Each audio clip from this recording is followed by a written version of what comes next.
from the Heart. Hello and welcome back to Horror from the Heart, episode 17. So, I know I kind of touched on stuff in a previous episode where I talked about like poltergeist and things like that. And I was out and about and I found a nifty little book and it got me thinking, you know what, this would be a really kind of interesting thing to talk about. Name of the book is Tales of the Possessed by C. Torrington. So, talking with like the poltergeist type of stuff kind of leads into like possession kind of stuff, I would think. And that's just me, but you kind of go hand in hand with certain things because some people say, poltergeist will possess you, or demons and things like that. Simply because that's usually what a poltergeist does. Raises hell, starts off small, raises hell, then goes away type of thing. Where possession is usually kind of different in its own little way.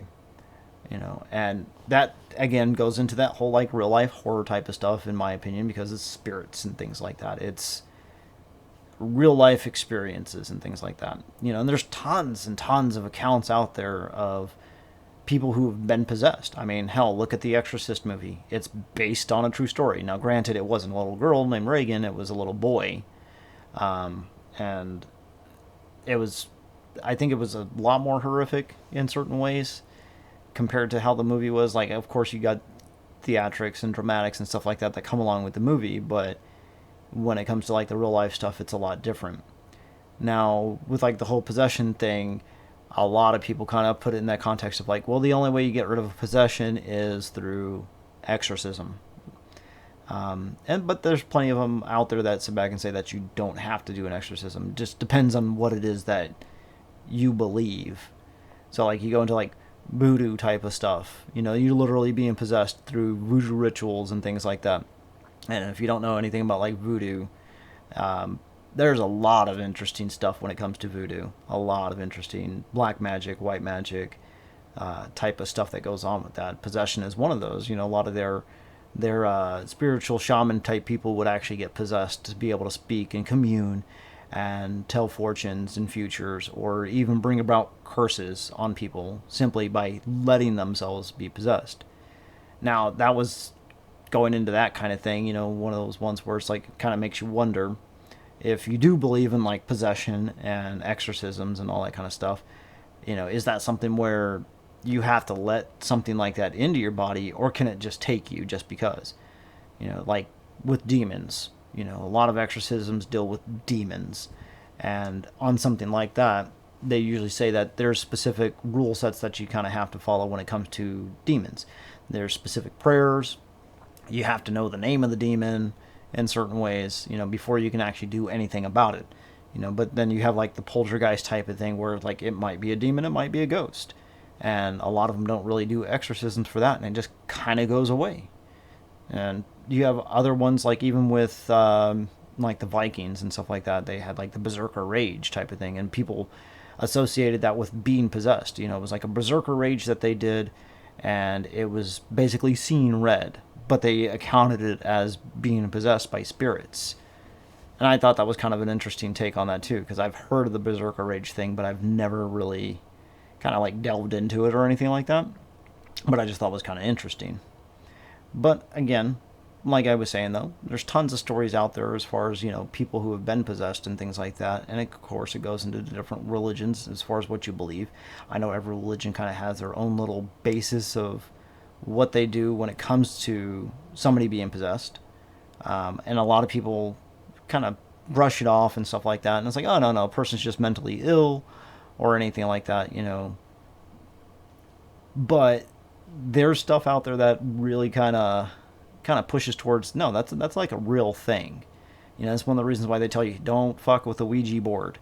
Because you might invite spirits or demons or something like that and have the potential to be possessed, because basically you're giving them permission to come fuck with you. So it's like, do any of you guys kind of mess with Ouija boards? Because I know I sure as hell don't. I won't touch one of those. I won't buy one of those. Screw that. But I know I'm saying but a lot. With that though, I'm kind of curious as far as what you guys think when it comes to possession and things like that. What it is that you guys believe in as far as, whether it's a religious type of thing or a non-religious type of thing, or whether it's, kind of like an agnostic type of thing, if that's in your belief system as far as like, possessions and things like that. Do you believe it's like a ghost coming over there to come possess people? Because I mean, we see it in tons of movies where a ghost comes along and takes over somebody's body to do stuff. Like, I mean, hell, the movie Ghost.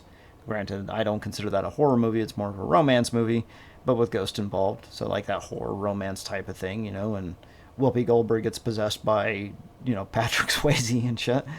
But literally he did possess her, but it was a ghostly type of thing.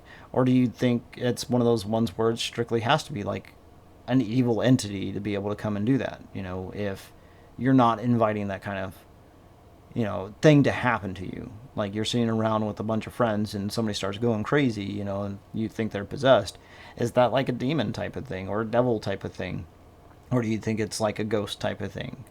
I'm really kind of curious as far as what you guys think. Because like for me, I know I'm kind of like on the fence with that one, where it's like I think it could be either or in certain ways, because there's a lot of ghosts out there that do have a lot of like energy to them and can do a lot of different things. I mean, we've seen tons of fake videos out there on YouTube and different reality TV shows and stuff like that. I mean, hell, Ghost Hunters, Ghost Adventures, all those ones like that. But then there's other ones that happen where there really is no explanation. It's like, how the hell did that happen? And it's, you can definitely get some authenticity from it that says that no, that's not a ghost or something like that. So you see that a lot of them do have like powerful energies to be able to do that kind of thing. So that's one of the reasons why I say it's like, I think I would believe that ghosts can kind of do that. I don't think it's always a devil or a demon type of thing, but mostly associated into like movies and fiction and anything like that is usually like a devil or a demon type of thing. And again, a lot of them do the real life basis of getting to know the name, and they're speaking evil, nasty shit and doing evil, vile things kind of thing, like either hurting people or destruction of property type of stuff. And that's usually associated with like a demon or a devil that's being, possessive over somebody. And you usually have to have some kind of ritual that gets rid of them. But I'm really, like I said, curious as far as what you guys think on that subject. I know it's kind of a shorter episode this time. And it's just mainly because it's like I'm already kind of jumping into my question and wondering what it is that you guys kind of think, because I'm kind of giving you a basis of what it is that I believe when it comes to that kind of stuff. Because I've said it before and I'll say it again. I believe in ghosts.